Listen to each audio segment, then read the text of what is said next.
Governador da Bahia, Rui Costa, bom dia, como vai o senhor, governador?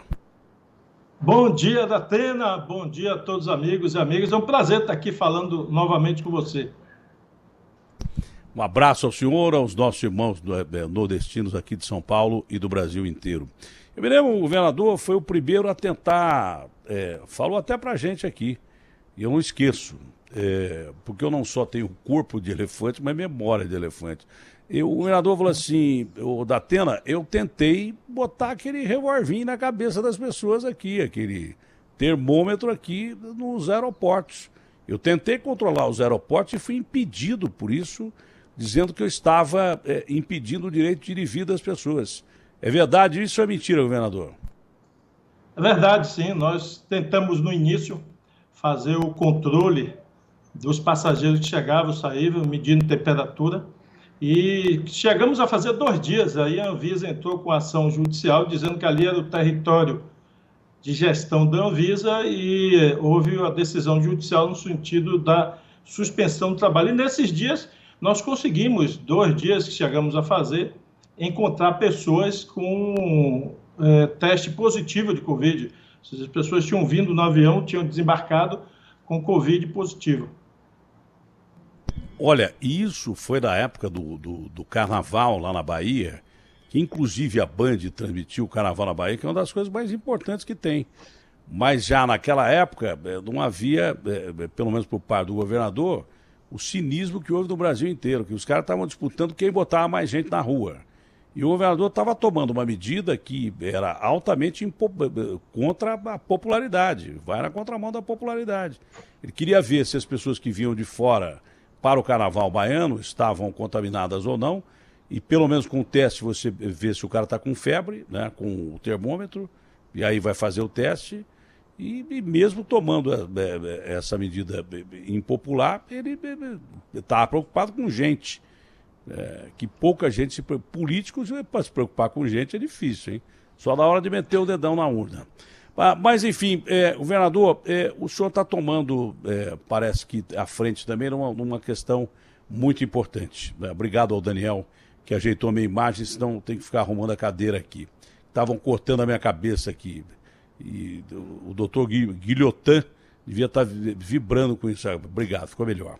Governador, é o seguinte, o senhor está comprando freezers de altíssima capacidade, já prevendo um acordo do governo brasileiro com a Pfizer-BioNTech.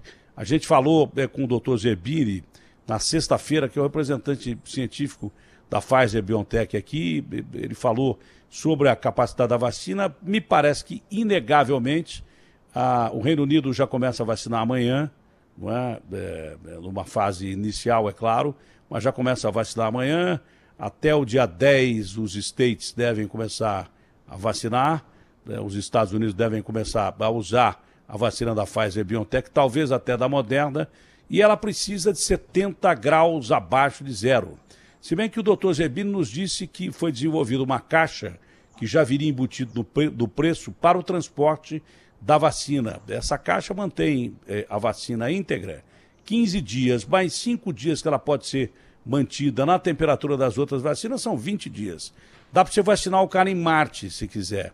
Mas, de qualquer forma, precisa de armazenar a vacina, não é? E o senhor está se adiantando e comprando aí freezers com capacidade para armazenar essa vacina, é isso? É isso, Datena, ainda não fazendo aquisição final, mas fazendo uma licitação chamada registro de preço, onde você faz o registro, é uma espécie de reserva de compra, as empresas concorrem, dão um menor preço e você pode sacar a quantidade que você desejar. Então, nós vamos fazer um registro de preço aqui de 100 resfriadores, que é abaixo de 70 graus negativos. O que nós queremos deixar claro, Datena, é que não há impedimento logístico para iniciar e utilizar a vacina. São 2 vacinas que usam a tecnologia nova, é a Pfizer e da Moderna, são as 2 vacinas. As outras vacinas, elas seguem o padrão, eu diria, secular de desenvolvimento aí científico da vacina, que é com uma fração do vírus vivo, e por isso não tem essa necessidade de ultra refrigeração. Mas há condição, é o tal de RNA. Isso. Então, há condição logística e nós estamos nos preparando para, caso haja homologação na Anvisa dessas duas vacinas, a gente poder ter a logística preparada. E acho importante, Datena, que o país se preparasse, porque é preciso garantir insumos. Um dos insumos que nós vamos precisar, e não temos quantidade suficiente, são seringas. Então, é preciso que o Brasil faça uma preparação logística e já deveríamos estar tendo, na minha opinião, reunião do Ministério da Saúde com os secretários estaduais, municipais de saúde, para preparar toda a logística para assim que a Anvisa aprove a vacina. Então, é preciso garantir urgência, né, em toda a preparação na logística, para que, assim que a vacina esteja disponível, nós possamos iniciar imediatamente. Assim como, Datena, na minha opinião, a Anvisa tem que tratar com absoluta prioridade e urgência a análise das diversas vacinas. Como você bem citou, o Reino Unido aprovou a fase de vacinação emergencial, ainda não é a aprovação definitiva, mas destinada a grupos de alto risco, ele já autorizou de forma emergencial o início da vacina aí esta semana. São duas coisas, né? A fase inicial da vacina, para aqueles grupos que todo mundo sabe, grupo de risco, linha de frente, daí por diante, depois tem que ter um outro registro para aplicação em massa. Mas a aprovação do órgão regulador lá, do Anvisa deles lá, já para aplicar emergencialmente, é um grande passo de reconhecimento do órgão que a vacina é segura e eficaz. E aí já é quase que automático para aprovação, a não ser que aconteça uma intercorrência muito grave ou intercorrências graves, para aprovação do registro para aplicação em massa. A gente perdeu muito tempo discutindo da vacina do Dória ou a vacina do Bolsonaro. A gente ficou aqui discutindo e perdemos tempo na história com a vacina da Pfizer-BioNTech, da Moderna e da Sputnik, com quem o senhor teria um acordo inicial com os russos. Como é que está o senhor? Tome cuidado, porque estão já mandam o exército e prender o senhor. Como é que o senhor está negociando com os comunistas, hein, governador? Como é que tá a negociação com os comunistas? Como é que está a negociação? Ô, Datena, eu, seguindo a tua linha de raciocínio, é inacreditável que no Brasil tenha debate político, ideológico, partidário sobre essa questão de vacina.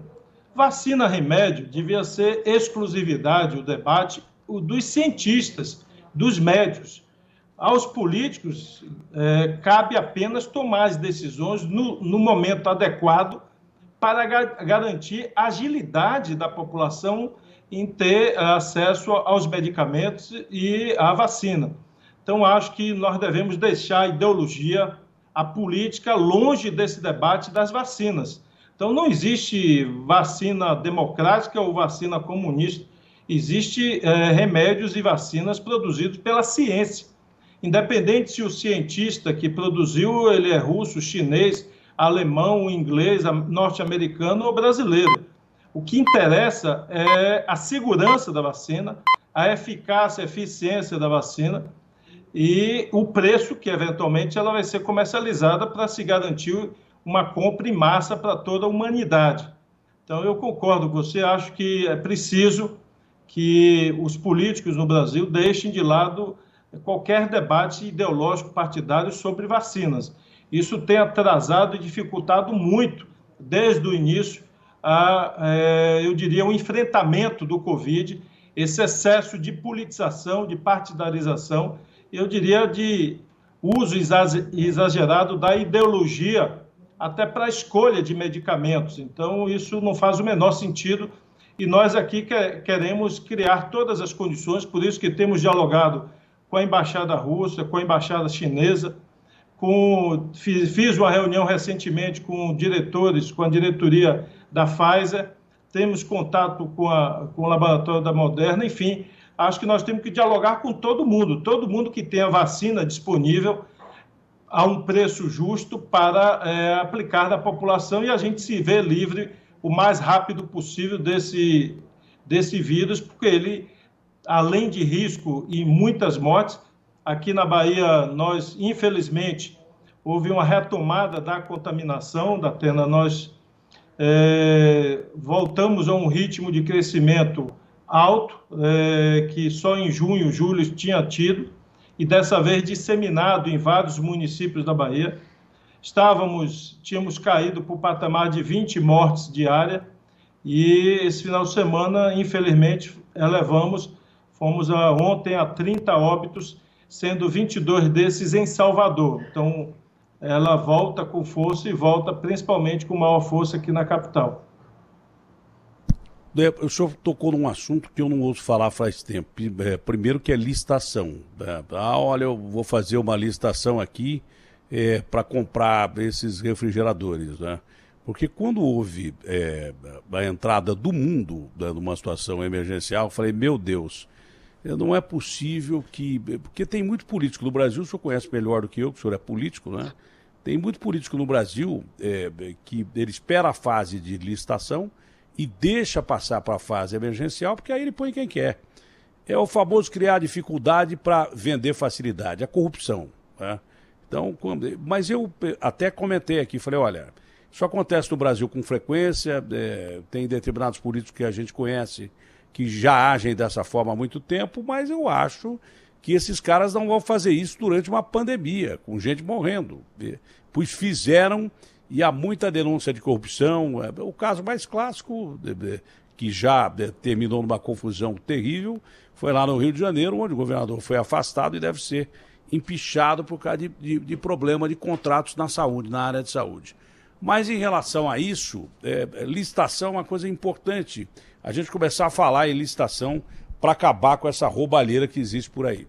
Outra coisa que o senhor falou, parece engraçado, mas não é não. De repente a gente pode ter a vacina, mas não como aplicar. Eu acredito que a vacina já vem com a seringa, não sei. Acho que já vendem tudo junto. Se não vender, porque o que o senhor disse, acontece no sistema público de saúde. Às vezes o sistema público de saúde tem insulina, mas não tem a seringa para aplicar. E o que o cara vai fazer? Não é? E diabético como eu, se não aplicar insulina, o cara morre. Mesmo aplicando, morre. Demora mais, tem que controla mais. Mas aqui já chegou a haver problema em São Paulo, hein? Sério, de você ter insulina e não ter seringa para aplicar. Então, até nesses detalhes, o Brasil tem que tomar cuidado, não, governador? Com absoluta certeza. Nós precisamos cuidar dessa logística. As vacinas não vêm com a seringa, elas vêm em frascos com várias doses e, portanto, é preciso ter a seringa para aplicar as vacinas.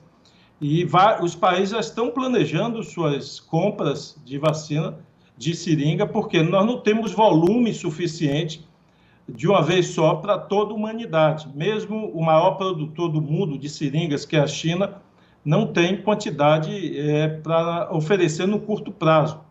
E é preciso que a gente planeje já as licitações, as compras.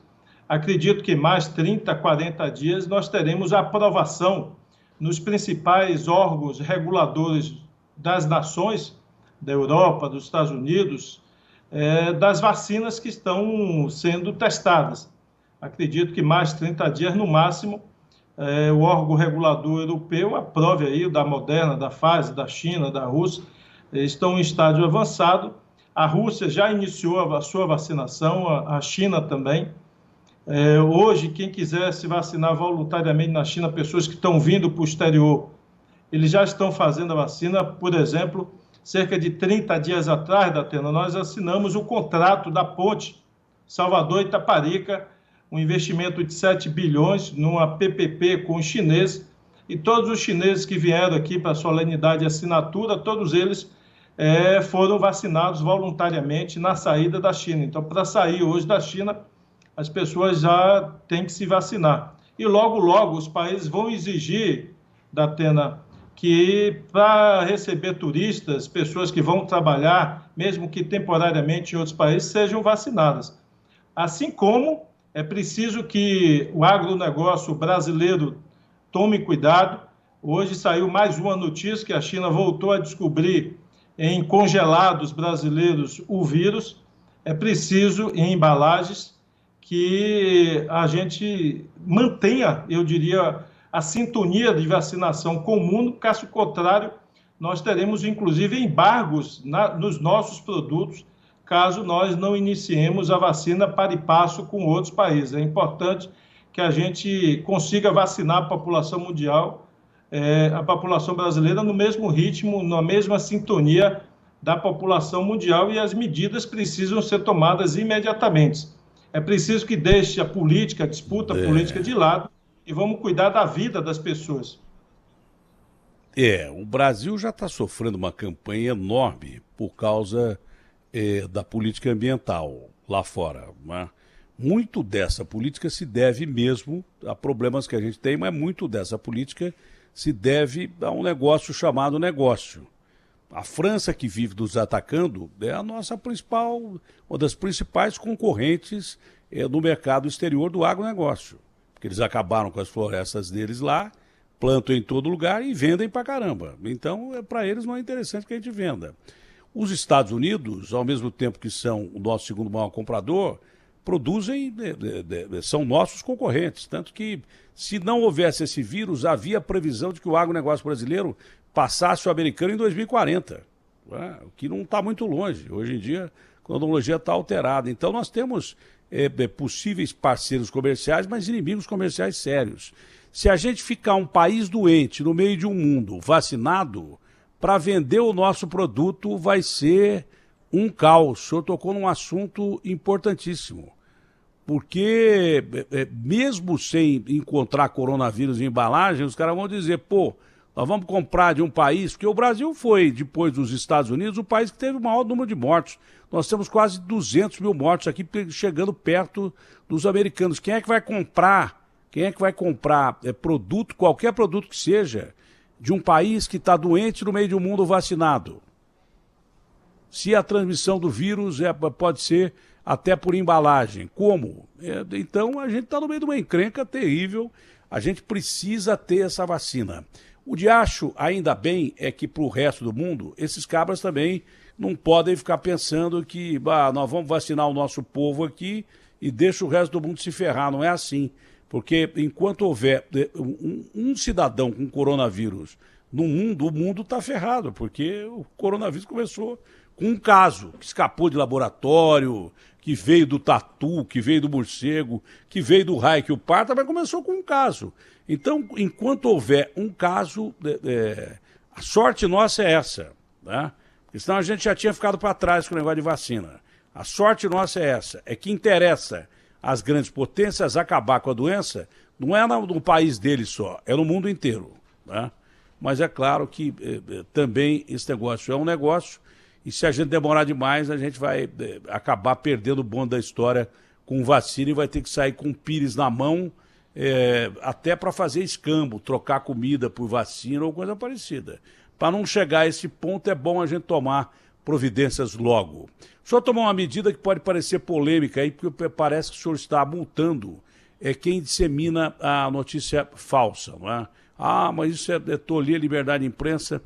Olha, de vez em quando eu passo os olhos em rede social, acho que o Barroso foi o grande campeão dessas eleições nesse aspecto.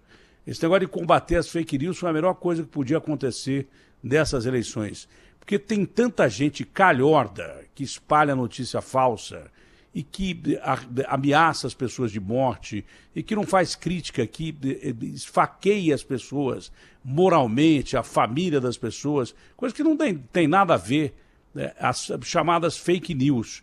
E principalmente no mundo globalizado, se você espalha uma notícia ruim, por exemplo, do estado da Bahia, e a Bahia exporta muita coisa, o que é que a Bahia vai fazer com uma notícia falsa?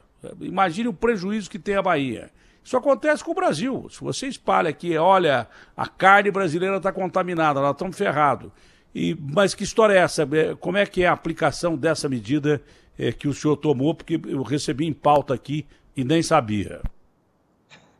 Não, tem uma lei estadual aprovada, Datena, porque além da questão dos aspectos morais de notícias falsas, o que chamou a atenção e motivou a Assembleia Legislativa a aprovar a lei, e nós sancionamos, foram notícias falsas relacionadas à saúde pública.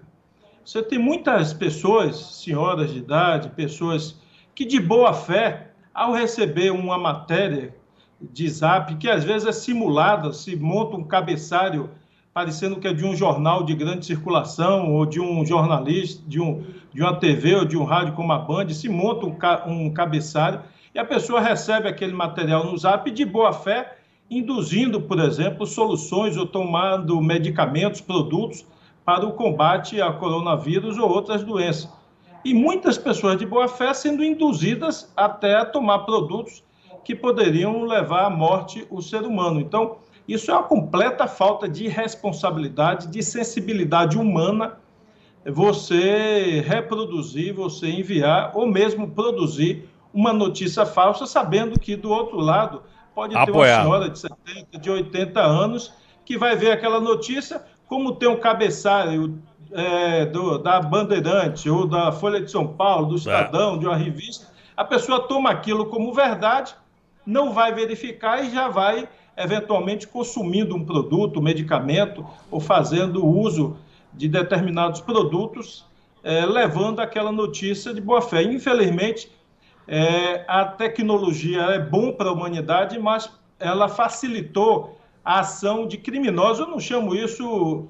Isso não se trata aqui de direito de opinião, se trata de uma ação criminosa, de pessoas criminosas que colocam a vida de outros seres humanos em risco. Então, tem, evidente, várias repercussões econômicas, sociais, que violam a individualidade do ser humano. Você sai distribuindo calúnia contra as pessoas. Mas o mais grave mesmo que motivou a aprovação da lei foi no momento de pandemia, tendo um avalanche de notícias falsas, deliberadamente falsas, porque uma coisa é você emitir uma opinião. Francisco José da Silva resolve escrever um artigo, escrever uma opinião que ele achar que limão cura o coronavírus. Então ele escreva, assine, diga, na minha opinião, o limão cura. Isso é direito de opinião. Outra coisa é produzir um card, produzir um texto, botar matéria simulando como se fosse a Bandeirantes, a Folha, o Estadão, que tivesse produzido a matéria e induzindo as pessoas ao erro. Duvido muito que alguém receba um Zap com opinião individual e a pessoa vá fazer uso daquele remédio. Uma coisa completamente diferente, em vez de emitir uma opinião, a pessoa simula uma notícia falsa, induzindo ao próximo, uma pessoa de boa fé, ao erro e, portanto, ao risco de vida. Eu e a Band e um candidato de Mauá, não me lembro qual, fomos submetidos a esse tipo de coisa, porque fizeram uma imagem parecida com o Brasil Urgente, pegaram um cara me imitando. Ainda bem que o cara é muito ruim para me imitar, porque ele conseguiu ser pior do que eu. Ele conseguiu ser pior do que a origem da imitação, ele conseguiu ser bem pior do que eu. Mas um cara qualquer ouve aquilo rapidamente, vai achar que eu estava metendo pau no candidato. Eu já coloquei isso para o jurídico da Band, eu falei no ar essa semana, já tinha avisado o jurídico da Band há algum tempo de que estavam usando o meu nome da Band para supostamente disseminar uma notícia que eu estava dando sobre um candidato às eleições lá em Mauá, que é um absurdo, porque eles usam tecnologia, era o fundo do Brasil Urgente e um idiota qualquer me imitando lá. Não é? Isso é uma canalice, isso é crime mesmo. E pode acontecer das mais diversas formas, inclusive essa de vender remédio aí sem responsabilidade absolutamente nenhuma. Vereador, para encerrar, o senhor é uma grande liderança política do Nordeste e do Brasil. Como é que andam as alianças para 2022? O Ciro outro dia me deu uma entrevista, logo depois das eleições, parecia a Madre Teresa de Calcutá, o Ciro. Né? Eu estava até desconhecendo o Ciro, ou Gandhi, ou coisa parecida. Mas não é que a entrevista dele deu um bode desgraçado, o Ciro mesmo calmo. Ele é uma metralhadora giratória. O Ciro, eu achei, Ciro, você tá tão calmo, que coisa impressionante e tal. No outro dia aparece o Flávio Dino tendo que responder pro Ciro. E isso porque o Ciro estava calmo na entrevista, mas o Ciro vem ganhando força no Nordeste brasileiro para uma aliança, disse, numa frente aí, contra a eleição do Bolsonaro e tal, da esquerda, Mas o Ciro é um dos nomes. O senhor, como uma figura importante politicamente no Nordeste, no Brasil, de um grande estado brasileiro, como é que vê a projeção já para 2022? Porque eu não sei como explicar isso. Não é? Eu queria ter um cabeção que nem do Einstein para explicar que o tempo é relativo ao espaço, porque esse coronavírus provocou tanta coisa que parece que o tempo está andando mais rapidamente do que antes. Eu não sei bem porquê, alguma explicação física e matemática deve ter, eu não tenho capacidade para isso. Mas 2022 está aí.